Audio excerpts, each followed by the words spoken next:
నేను ఒక రహస్యం చెప్తాను. నేను ఆశ్చర్యపోయాను. తూర్పుగోదావరి జిల్లాలో మల్లవరం అని ఒక క్షేత్రం ఉంది. అక్కడ సుబ్రహ్మణ్యుడు, ప్రత్యక్ష సుబ్రహ్మణ్యుడు, ఇంతలా పాము కోనేటిలో స్నానం చేసి శివలింగాన్ని చుట్టుకుని ఉంటుంది.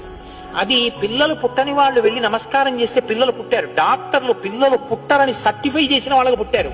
ముఖ్యమంత్రులు కూడా వెళ్లారు పీఠాధిపతులు అక్కడికి. ఆ పాము కారణాంతరాల చేత శివలింగానికే తల కొట్టుకుని శరీరం వదిలితే ఇప్పుడు అలాగే ప్రతిష్ఠ చేశారు. అక్కడ నేను ఆశ్చర్యపోయింది ఏంటంటే, నాకు ఆ దేవస్థానం ధర్మకర్త ఒక ఆయన వచ్చి ఒకసారి ఓ మాట చెప్పారు. బిడ్డలు పుట్టరు అని డాక్టర్లు చెప్పేసినటువంటి వాళ్ళు సుబ్రహ్మణ్య షష్ఠి నాడు ఈ దేవాలయం వెనకాల పడుకుంటారు, వచ్చి బోర్లా పడుకుంటారు ఆడవాళ్ళు. వాళ్ళకి కునుకు పడుతుంది, కునుకు పడ్డాక లేపేస్తాం. ఆ మరుసటి సంవత్సరం వాళ్ళు పసిపిల్లల్ని పట్టుకుని వస్తారండి అని చెప్పారు.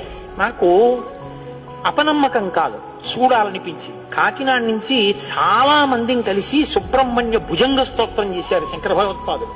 సుబ్రహ్మణ్య షష్ఠి నాడు ఆ దేవాలయంలో చదువుదామని అందరం కలిసి వెళ్ళాం. ఆ రోజు వాళ్ళు నా ప్రసంగం కూడా అక్కడ ఏర్పాటు చేశారు. మీరు నమ్మరు, నేను తెల్లబోయానండి.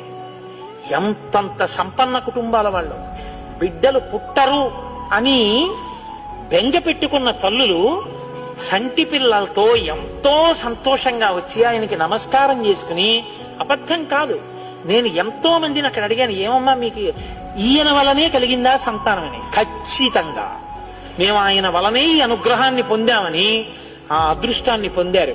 మహానుభావుడు సుబ్రహ్మణ్యుడంటే ఆయనకి నమస్కారం చేస్తే ఎంత స్థితినైనా ఇస్తాడు.